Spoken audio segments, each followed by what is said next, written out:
Hey, it's Chip. In the first episode ever of this podcast, back in Season 1, I interviewed Christine Lorraine Morgan, one of two female bass players that I know in Erie. This episode is with the second one, Pati Williams. Pati started playing in the early 1980s in bands like Ventura and the FX. And she's one of those musicians that I've always enjoyed listening to, talking to, and I've always admired. So I was really glad to sit down with her for this episode and chat. I also wanted to take a moment to explain why I always mention the JPT Foundation in these podcasts.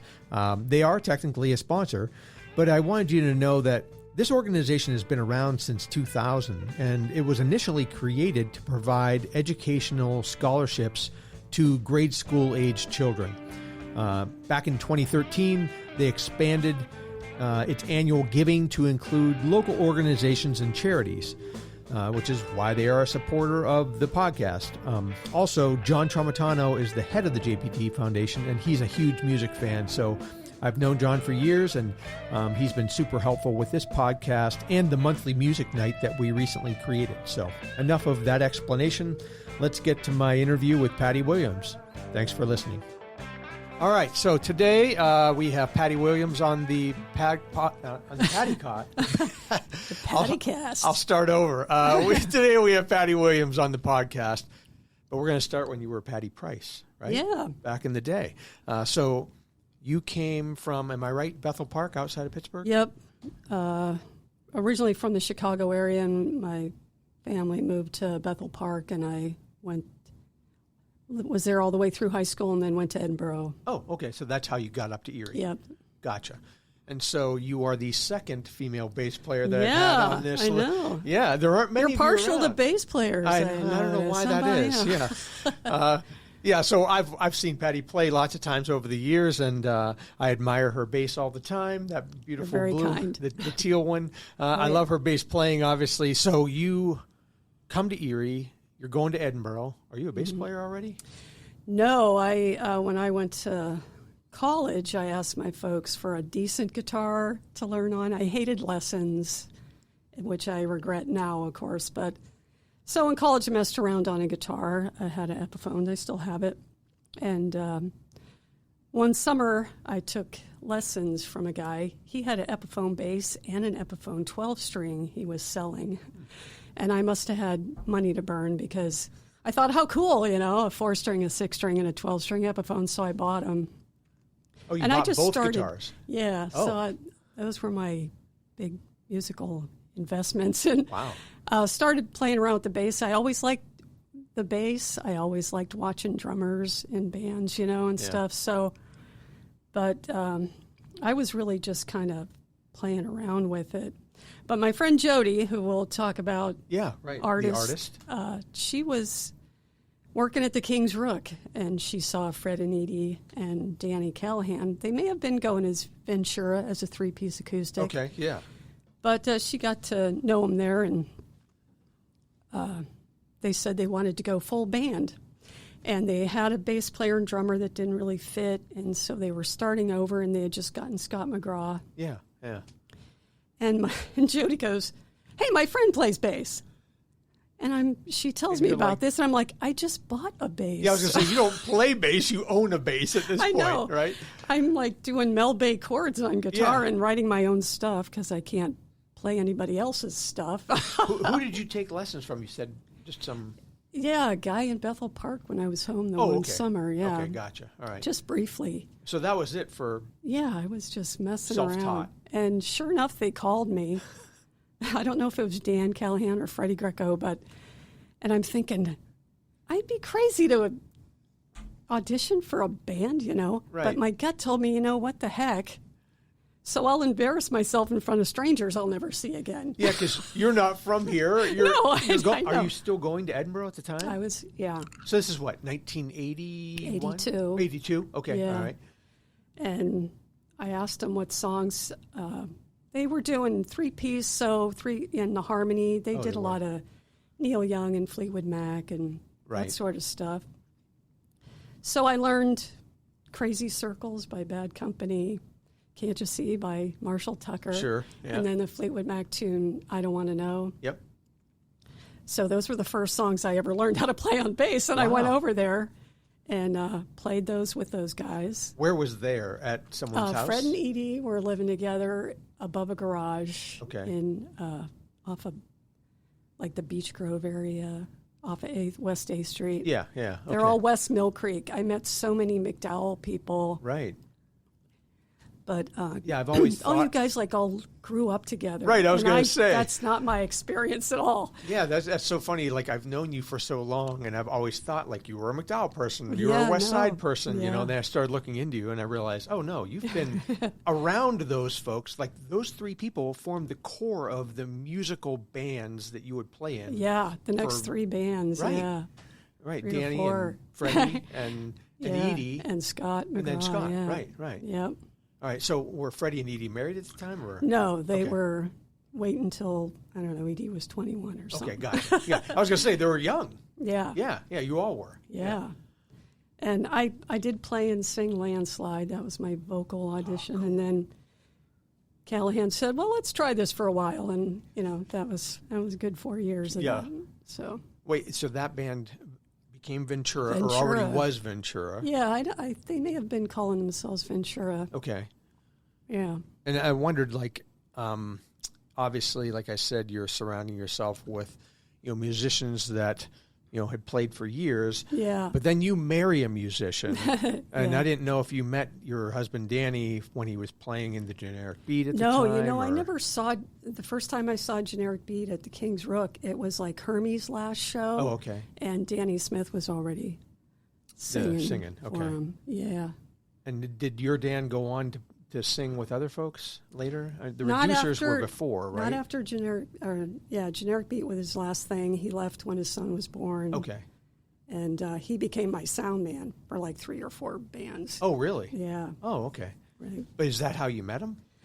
No, he's really good friends with Bob Burns. Yeah. And when we transitioned from Ventura into the effects, we added Bob Burns on keyboards. Ah, okay. And that's how I met Danny. All right, yeah. So I obviously know Bob from the Cab, and I knew that he was a musician before.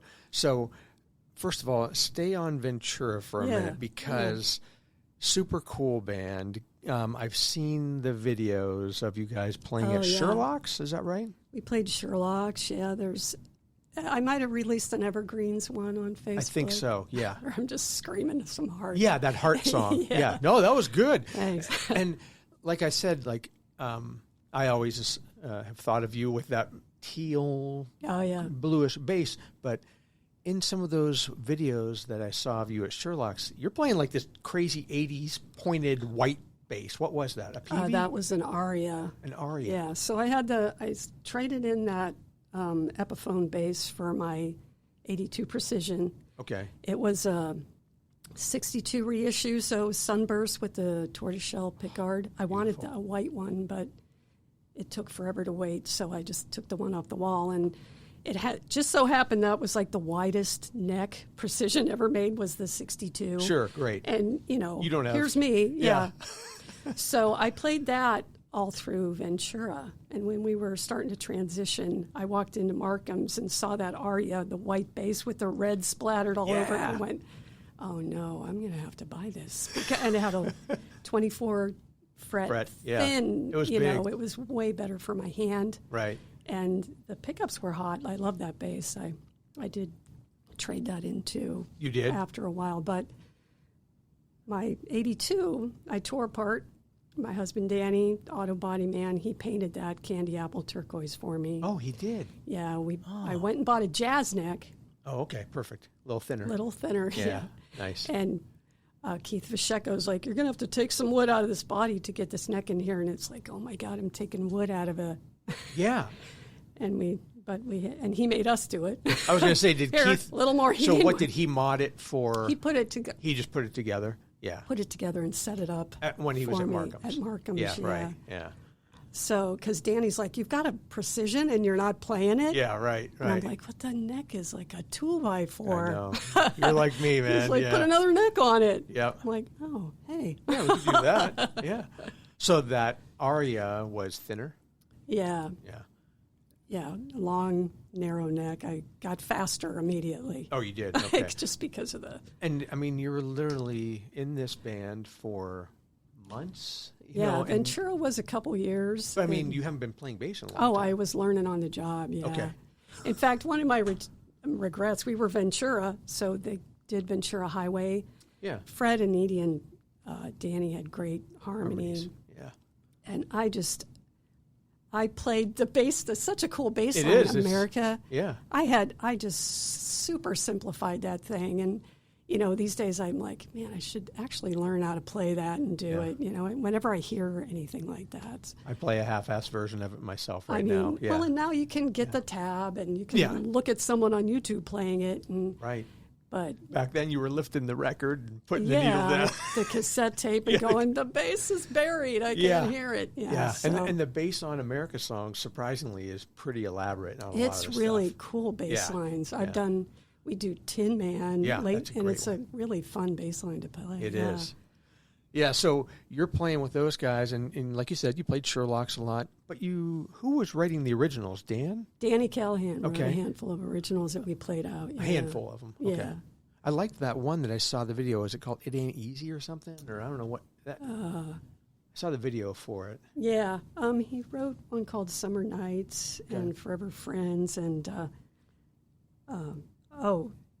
Bet It's All Right. Bet It's All Right. I love that song. It's such an 80s tune. It really is. Yeah. And we went to Twang to record those, too. We never pressed them or sold them. I don't know if Danny ever did anything with them, but well, I know who has I have all those that tapes. stuff. Yeah. And I asked Danny if it'd be cool to send him to that Hot 80s that Gannon did. Right, so, right. and they played Summer Nights on it. They did. That was a very, Eddie and the Cruisers was out at the time, and it was kind of that feel to it. Right. But, yeah, so we did a handful of originals. And so I'm a crappy bass player, but I know it's hard. I know it's hard to sing and play bass. Did you have that problem at first or no? Well, since I considered myself a singer that played the bass, and I always approached learning a song I'm going to be singing too. Okay, yeah. So I'm very much a pattern player still. I mean, I've got 10,000 hours of however the hell I learned how to play. Yeah. So I'm an expert at whatever that is. But the approach is I'm going to sing it. So I find the important patterns and I get those down so that I don't have to think about them. Right. Muscle memory. Yeah. If you sing and play, you can't think too much about either one. Absolutely. So you've got this aria. You've got a aria was you've got a P in bass still. Yeah. I still have that, yeah. But at the time, what was your rig like? I mean, I'm used to giant, Ampeg rigs back then. Yeah. Our PAs were monstrous. Yeah. And I would have like a 15 combo. I bought an 18-inch cabinet off of Bob Burns. I was trying a bunch of different stuff. Yeah. But I never went for big wattage for stage, but I almost always bi-amped, an amp for 10s. And once I found that, I really liked that. I still do that for the bigger venues, like a bi-amp. Yeah. An amp pushing 2 10s, an amp pushing 15. Right. Yeah. But our PA is where we went super big. I bought subs that you could hide 3 people in. I bet. Yeah. And we had to cart that stuff around. Oh, my gosh. Did you guys have sound men or roadies? Or? We had, Buster was our roadie and sound man for a while, and Rob Mishler ran lights for us. Joel, and I'll forget last names because we always called him Joel Mama. If anybody knows him, I'm sure that they... Joel Mama. Yeah. But... So Buster was not the sound man yet at Sherlock's? He was for a while. Oh, okay. But it was before he worked for Sherlock's. That's what I mean, before he worked. I mean, because we were having to bring our own PA into Sherlock's in the 80s. That's a lot of stuff. But it was a weekend gig at least. Oh, it was? You could set up on Friday and then leave it there and then tear it on Saturday. Cool. Yeah. Yeah, and I wondered, I looked up, like I normally do in the paper. I look up Ventura, some other places that you played. You played the Clay Space.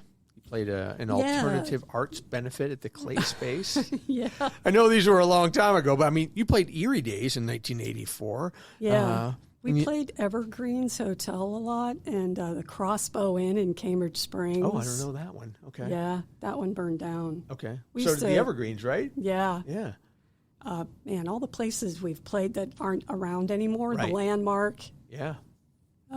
Oliver's on French. Sherlock's, of course. Yeah. Oliver's. Yeah. Beer Mug. Yeah. But the second half of Ventura, we were like hanging around because Freddie knew everybody. Everybody knows Fred Greco. He was friends with Bernie White, and we were hanging around Pocket Money. Oh, okay. So my favorite bands were Pocket Money, the Bedrocks, Generic Beat, these original, really high-energy bands, Yeah. you know. And MTV was a thing, you know. They actually played a lot of music then. Right. So we were like, we got to get more high-energy stuff. And we were slowly changing our sound from the acoustic. We were always kind of electric acoustic. Okay. But we were changing because we were hanging around them. And Kip Elbaum started throwing us some shows. He had us open for Pocket Money at Gannon. And we got some Battle of the Bands with the Generic Beat. I'm thinking, what are we doing? Yeah. But we did have some originals, so we could do a short set with Danny's originals. Okay. All right. And, like you said, Clay Space and at Rainbow Gardens. And Oh, wow. And then Pocket Money couldn't do We Love Erie Days, and Kip got it for us. Oh, and okay. so it was like a Saturday or Sunday afternoon. So Kip was a booking agent back then. He was booking for Pocket Money and them, and he just would start throwing some stuff at us, too. Gotcha. Right. Yeah. Huh. It was cool. And was Danny the only writer in the band? Yeah. Okay. All right. So 84, 86, we're talking about the second generation of the that's when FX, right? Yeah, Or, the FX, just the letters FX. Right. And I sent you a picture of that drawing. That's Jody, too. I wondered who drew that. I gave her photos, and she came up with the font. She came up with Patty and the Bad Daddies logo for us, too. So she's your graphic designer. Yeah. So Edie would lose her voice at the end of shows, and so we were trying to like even out the vocals and stuff. And for a while, she played guitar. Yeah. In Ventura, and we were like 3 guitars, and that was way too much. I saw the battle of the amps. I saw the video of you guys playing for like the public access thing, and I didn't realize she played guitar too. She was playing an SG or something. Yes, exactly. And she was a good rhythm player, but it was just too much. So then we thought, no, go back to doing the percussion stuff. She was our front, whether she was singing or not. For sure. Right, yeah. So, yeah. And we thought, what we could use is a keyboard player. Yeah. Because we want to do this cool stuff that's out now. And that's, I don't know who told who about Bob Burns, but we got him in and we changed our name to the Effects. I feel like Freddie and Bob have been friends forever. Well, since then. Oh, is it I all honestly since then? don't know. Okay. They're all McDowell folks. So right. Freddie and I were like class of 78, even though I was in a different high school. Sure, okay. And then Bob, I think, is 80, class of 80. Okay, yeah, I knew he was a little bit. Yeah, so then we were able to do, the Fix and In Excess and Berlin and the Motels. And that's why we figured it was time for a name change because, And he had played in some original bands, Bob had, right? Ray Guns? The Ray Guns, right, yeah. Reducers, maybe? Yeah, I think so, yeah. And Danny Williams, he sang with Generic Beat. And before that, he hung out with, I don't know if he ran sound maybe for Ray Guns. Oh, okay. And he was in the Reducers, one or the other. So that's how he knew Bob. Yeah, so they knew each other forever. Gotcha. And still friends to this day. Oh, yeah. Yeah. You have a DVD somewhere of that Ventura playing, right? Or some video that you could give me to post, maybe? I could, yeah. Okay, cool. We'll try to get that up on the episode notes for sure. Yeah. So 84, 86. You played Sherlock's a lot with FX. You also got to play the PI. A lot of people don't. We just got into the PI. Yeah, right at the before, end. Yeah. Yeah, one of our last shows was actually at the zoo What? Yeah. Like, Yeah, it was like a daytime thing. oh, okay, yeah. But yeah, that's funny. I always like to ask, musicians from town, like some of your craziest memories of a gig, good or bad. We had, and I'm not going to remember his last name, Danny, I want to say Lewis. He was a booker in the area. Okay. And he was sending us to parts unknown. We did like a high school dance. This was Ventura in Sherman, New York. Oh. And we were setting up, and I don't know, I wanted to be Joan Jett and Sting at the same time. Short, so I had the spiky. mullet, yeah. And we're setting up, and the high school kids come over. They're like, "Are you punk rock?" And we were still doing, Fleetwood Mac. Yeah, And we right. were like, no. Yeah. And we played Youngsville and stuff, and all our money went into renting the truck to get all that gear in. Yeah, right. So, right. Yeah, and back then, you probably weren't getting paid a lot. no. Yeah. There was, we played like a McDowell reunion a couple years older than us. Okay. We were playing, and I don't know if it was Scott McGraw or somebody threw like an M80. But it was perfect because we went, "Look out, mama." Boom! Because there's a white boat. Just Wow. perfect. You couldn't have timed it better if you did it on purpose. and Scott, speaking of Scott, so you have played with very few drummers, I think, right? You played with Scott for a long time. Yeah, that was 3 or 4 bands worth. And being a bass player, obviously, your drummer's important. You Yeah, have to get along. yeah, my first drummer. Yeah, I mean, And yeah, you got to pocket together. yeah. How's he? I mean, does he still play or? He is playing. We're talking about doing something maybe, Cool. He did Mama's Garden, and Right. we did a couple of Daddy's reunions. And he goes to Chafee's every year and does those drum clinics Oh, he and does? stuff. Okay, yeah. With the kids. That's pretty cool. Yeah, because I mean, like I said, from the early '80s, so when you were in Ventura through the late '80s, you were with the same group of folks. Yeah, it was basically, yeah.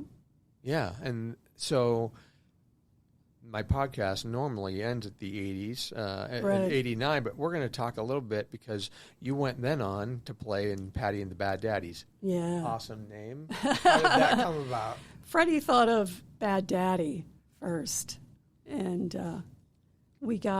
when the Bay County opened, Oh, yeah. Freddie and I were playing 2-piece at the time.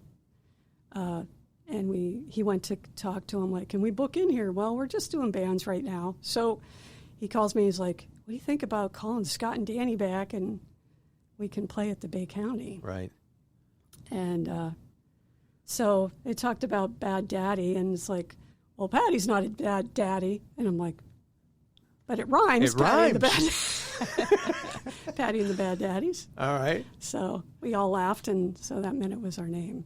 How did Jack Campbell get into that band then? Did Dan? Yeah, we played Bay County a few times with Danny, but it was just like a once-a-month thing. Freddie and I were still mostly doing 2-piece stuff. Oh, okay. And at some point, Jack expressed interest in playing with us, and yeah. And Jack's We're like- another McDowell, Yeah. West Side guy. Played a lot back then. Still Yeah, does. in a lot Great. of bands, Yeah, in a lot of and bands. solo. Right, right. Yeah. So did we you have- made the change. Oh, so Dan left? Or? Yeah. Oh, okay. All right, gotcha.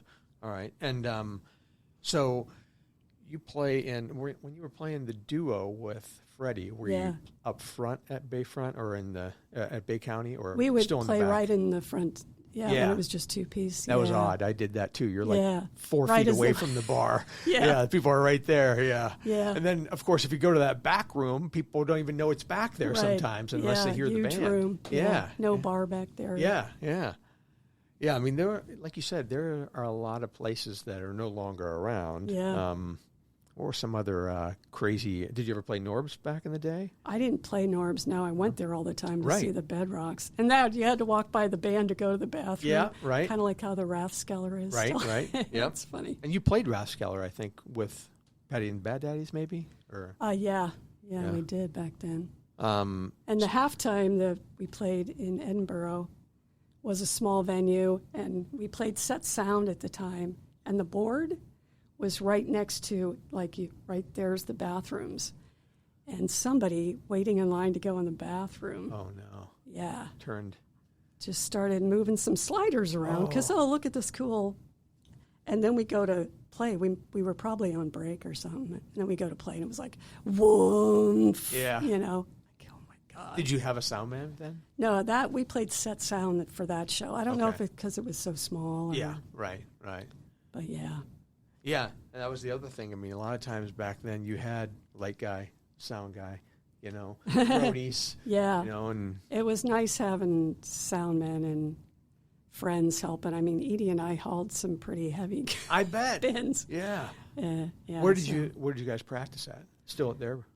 At one point, Freddie and Edie and I moved into a house at 4th and Plum. Oh. They were married by then, and that's where we practiced. It was a friend's house, and they wanted us to, we rented off him, and that's where we practiced. And then I bought a place on McCreary. It had a barn.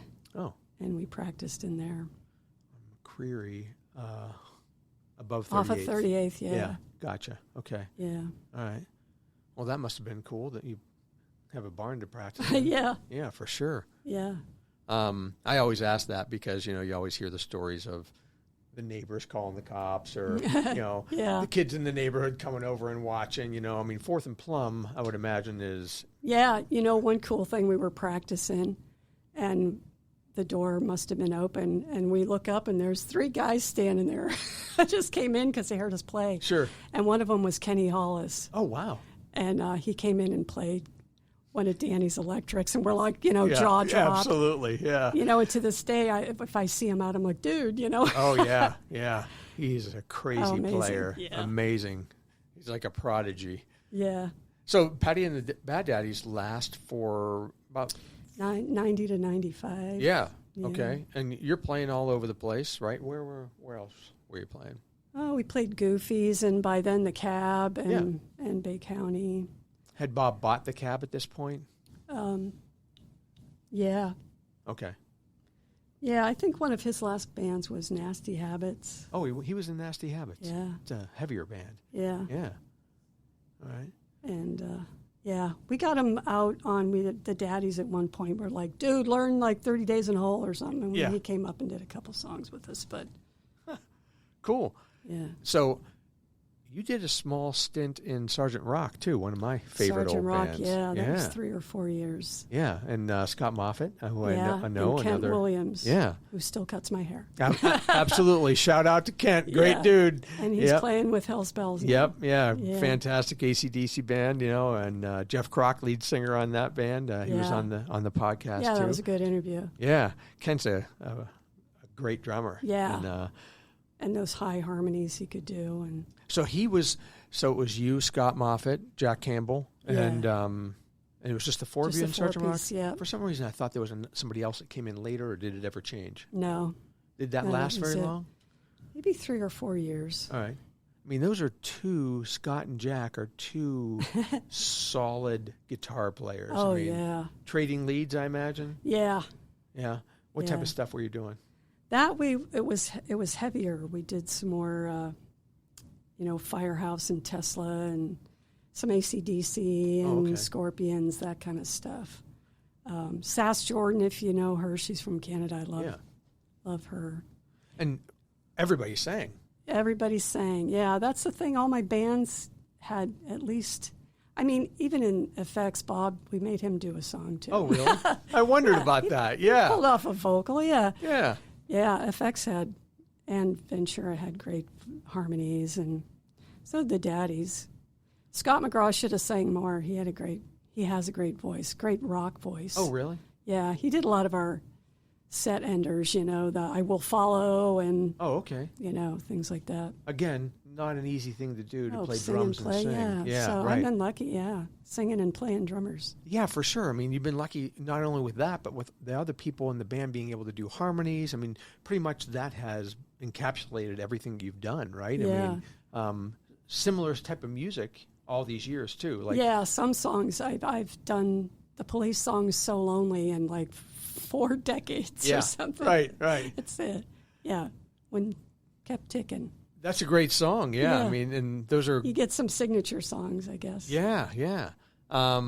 Briefly in between all there, too, I was actually in a country band called Lonesome Dove. I don't know if you know Bill Feathers. And I learned a lot in that band. Yeah. Because we were learning newer country. This would have been the very late 80s, in between FX and the Daddies. Okay.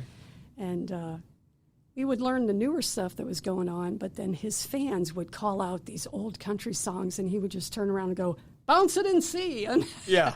And I'd be looking at the back of his hand and neck, and I'd figure just out how to, and kind of anticipate and see he was making a change. And it was a great learning experience there, too. And Lonesome Dove. Yeah. All right. Freddie and Bob Burns and Dana Volkman and I and Mark Emhoff were in a band called Left at the Altar briefly. And this was late 80s. We were doing stuff that Gannon Radio was playing, Talking Heads and stuff like that, 10,000 Maniacs. And Mark Emhoff was also in Rogues Gallery. Right. And here comes Rocket, brand new radio station playing the 70s and the 80s, more the classics, hard rock stuff. And, of course, Pat Monahan was singing. Right. So they took off, and they were playing so much. Even though we didn't want to play that much, we couldn't even book around those guys. Really? So yeah. that was very short-lived, too. But what was that called? was a lot of fun. Left at the Altar. Left at the Altar, okay. Yeah. So Mark's another one of those killer guitar players. Emhoff, yeah. And he had played in a lot of other bands and stuff before Rogues Gallery. He played with Generic Beat for a while, and Yeah. Huh. The country thing throws me. I know. I never would have. I was, I think I saw an ad or something. But that's how I met Duke, who's now with Matt. Yeah, Natalie Maston. Right. Nat and the Mad Hatters, and I played with they Duke went too. to did you? Yeah. They went to Texas for a while, and now they're back. Yeah. Yeah. So yeah. Yeah, it is a small world, especially in the music community, as you and I know. As we've crossed paths over the years. I mean, you've played with some real good friends of mine, obviously John Halmy and Viggs, and you played with Big Stan and Stan and Raina. Yeah, Stan and Raina. What was the name of that band? Changed names, right? Yeah, John Helmy's from the Hip band. Right. Yeah, and then he went to Florida, and I said, Jack. Yep. I know you just got out of 2 bands, but could you do us a solid? We got some gigs. And we did that. Good old Jack Campbell. He can fill in anytime, man. Oh, yeah. And that was General Consensus. General Consensus, that's right. Yeah. Loved it. Yeah. The pandemic shut that one down. What's going on now? Stan and Rain and I did kind of a last-minute gig with Fred Glatz. Oh, wow. At Lawrence Park Athletic Club right before Thanksgiving. That was like a total, we just threw that together. It was fun. Yeah. But it's the first gig I did since, the summer of 2020. Okay. So. And Fred's in 2 bands already. At least. Right? Yeah, at least. Yeah, you don't go for crappy guitar players. I mean, these guys are incredible players. Yeah, very in town. Versatile guy, Fred Glatz. Yeah. Yeah. Fred doing that eruption from Van Halen is just signature, I think, And a really good acoustic player, too. Oh, yeah. You don't even think of him, because of all the stuff he's doing now. But yeah. Well, that's exciting. I mean, do you think maybe something might happen out of that? I don't know. We're about to talk to John Helmy here shortly. I'll tell him you said hi. Well, how's that going to work? He lives in Florida. Yeah, he's got some stuff to do up here. So all right. Yeah, we're seeing if we can get something going. Oh, that'd be cool. I know that guy. Yeah, you do. All right. All right. So we covered all those things. Answer me this personal question. Did Danny tell me that you fix airplanes or you work on? I work at Area Aviation. We do stuff that goes on planes, and it's mostly like lighting and handsets, faucets, power supplies. So that's your day job. So, yeah. Yeah, I got into electronics after Edinboro. What did you go to Edinboro for? Not electronics. No, boy, I didn't know what I wanted to do. I was an art major for a while, which is how I met Jody. Yeah. Who did all our artwork. And but then I switched over to engineering, and I was going to go to Penn State, but then, I crazily went to this audition, even though I didn't know. Playing in a band. Yeah, and my mom moved to Chicago, and I was like, I'm going to try this band thing and talk about setting a trajectory that I never saw coming. So I wound up going to EIT, and then I was a copier tech, driving all over, doing that stuff for a while. Oh, okay. And got burned out of driving. So, and in doing that, I was driving to Pittsburgh and Rochester during the Sergeant Rock days. Oh, okay. Guys, I'm snowed in. I can't come to practice today. Yeah. But whatever happened? I know you showed me the tattoo, your acoustic on there. I have that still. Yeah. So you still have that guitar? Yeah. Oh, do you really? Yeah. Jack Campbell has one just like it, but it's way whooped because he practiced more than I do. Okay. I was going to say, do you play guitar on the side? Yeah, like around a campfire. Yeah, that's what. Yeah. If everyone's had enough to drink. Gotcha. Yeah. But how many basses? I got rid of that Aria Pro 2. It was like an Explorer body. I got rid of that one, and then I got one that felt more like my Fender, so that when I switched, it would be like my drop D bass or my E flat bass. Oh, okay, all right. And I had that for a while, and then I would trade guitars and amps. Oh, really? I don't need this anymore. You're one of those. Damn, I need one of those. Yeah. So now I'm not allowed to get rid of anything else. What I have is what I have, because I got rid of that one. I got that Aria back for a while, got rid of that one, and then TaylorMade. We did some E flat stuff. Oh, okay. So I found an Aria that is kind of set up like a Precision, and I actually put like a Mexican precision pickup in it. Gotcha. But it's got that same neck that Explorer one had. Yeah. So it's nothing like you can tell the wood's way different in the sound. It just right. But it's a good backup bass. Yeah. Yeah. So that's what those. And I have an acoustic bass. It's I can't think now, but it's got neck problems. I tried playing it out a little bit with Freddie. Yeah. But it just never, and it's so big, huge body, so.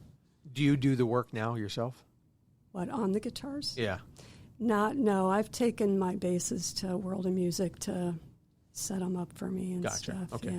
Yeah, I didn't know if you've evolved with the electronic background and everything. Now, I've replaced, the volume knob. And yeah, right. And I did put those pickups in the Aria. Yeah. Because I'm a solderer.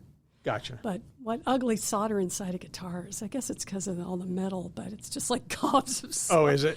Yeah. Yeah. Have you ever torn that? I have not. No, I don't even. I leave that to the professionals. Yeah. I barely can play, much less operate on them. So no, I'm not going to mess around with it. I tried to make a light board one time out of a keyboard, but that really didn't work out. Yeah, I remember that. I was back in the day. I was a sound man before I was a musician. Everything was kind of, my buddy who knows electronics made this light board. I remember playing light boards that were literally like light switches. Exactly. Yeah. And now everything's digital. It doesn't get hot. It doesn't weigh anything. Right. Yeah. I love. my amp now weighs 7 pounds. I carry it in a bag. You know. And I've made a lot of patch cords and mic cords, and I've fixed snakes and stuff like that because I could solder. But yeah, I'm not like Tony Ferrara. That's who I was thinking. I'm not a gearhead like Tony. It's wow. I don't even understand half the things that he's talking about on Facebook. I respect him and guys like him and Scott Campbell. Go, boy. But I don't understand what they're talking about. Yeah, but I like to look and see what people are playing. Right. That's as gearhead as I get. Yeah, if something goes wrong with mine, like I always tell people, like the rig that I play now, Bob Raphael had told me, I saw him playing it one day, and I was like, I don't know who you are, but I love this sound. And he happened to live in my neighborhood. I didn't even know him. Yeah. And I went over to his house, and he was like, you need to buy these things. I'm like, yes, that's what I will buy. And what a collection he had. Oh, yeah, absolutely. Man. And I still play all that stuff to this day. I've just never bought anything new, I have an old 68 Bassman head that was really popular with guitar players. Sure, right. Well, I got to play with Bernie White and Unordained and Andy Pachotka, and they're like, dude, Yeah. just this old tube cranks head. out. And I still have it. It's a little noisy, but it's good for practice and now, spare. Right. So I could leave 3 rigs around if I had to. Yeah, that's the other thing. The rigs these days don't take up as much room, Yeah. Yeah, my bin with the 18 in it, I didn't do that for very long. Yeah. I got rid of 18s too. Yeah, I had a combo like that too. All right, well, good. One more question. We talked about you and Freddie playing as a duo. Yeah. I saw a comment talks about you playing at the Liberty Draft House and Liberty Plaza on Wednesdays. Ventura, we played a ton of Wednesdays there. Really? Yeah. Okay, I wondered who that was, and that I was don't Ventura. remember that place. Liberty Plaza. It was in Liberty Plaza. Yeah, and we played Stubby's. Was it 12th and Powell? 12th and what the heck is there right now? Like the County? bank building across from. Oh, okay, yeah. Yeah, like I said, the Landmark and. A lot of places that aren't there. Yeah. Yeah. Well, you're not from Erie originally, but you've been here long enough to remember all those I've been places. here longer than anywhere now. Absolutely, yeah. And I've been in Williams longer than a Price. Yeah, right. Maggie Flanagan was over at our house one time when Freddie and Edie and I were living on, and we were just bullshitting after a gig or something. She's like, Patti Price, is that a stage name? I'm like, Patti Price. Sounds pretty good. Yeah. Maggie's another one I'd love to have on the podcast someday, And I joked with you that you were scraping the barrel, asking me already. Like, come on, there's no. people from Friction and. Oh yeah, no, I've been in talks with Marty already. Good. Yeah, and it's just Mojo finding and time. that would be a great one too. Boy, the endless. You could do this for a long time. Yeah, it's not just. I mean, ideally, I thought about it as just the musicians, but then people were like, talk to Buster, talk to, sound men, light men, bar owners, Bev at Sherlock's, or, stuff like that. So perhaps it will evolve into that. I have plenty of musicians to get through now, but I appreciate you being with me today. It was fun. I knew it would be fun talking to you. I didn't know if it'd be, wind up on the air or anything. It will. Yeah. And so we'll wrap it up there. So Pati Williams, thanks again for being with me. And for those of you out there listening, make sure that you check out the episode page where we're going to post some really cool pictures of Patti that she also has given me some artwork here. We'll maybe get some video of Ventura. Yeah, cool. Sounds good. All right. Thanks again. Thank you. All right. Hey, I hope you enjoyed that interview with Patti. She was really great to talk to. I don't have any big announcements to make at the end of this episode other than to say thank you to all of you Patreon supporters and anyone else who has helped me out with this podcast financially. It's not something that I'm doing as a revenue generator by any means. This is a passion project for me, and some folks have contributed some funds to help me keep it going, which is great because it does cost to create a podcast. But I just wanted to say thank you to all those folks, anybody who's on Patreon. I think I've mentioned Ted Gokal and Mike and Marie Miller, Ed Pouton, Janice and Mark Nelson. If I'm leaving you out, I apologize, but all the folks who have been super supportive, I am greatly appreciative of, and I thank you. So stay tuned till next Sunday. Again, I always try to drop these on Sunday mornings, and thank you for listening.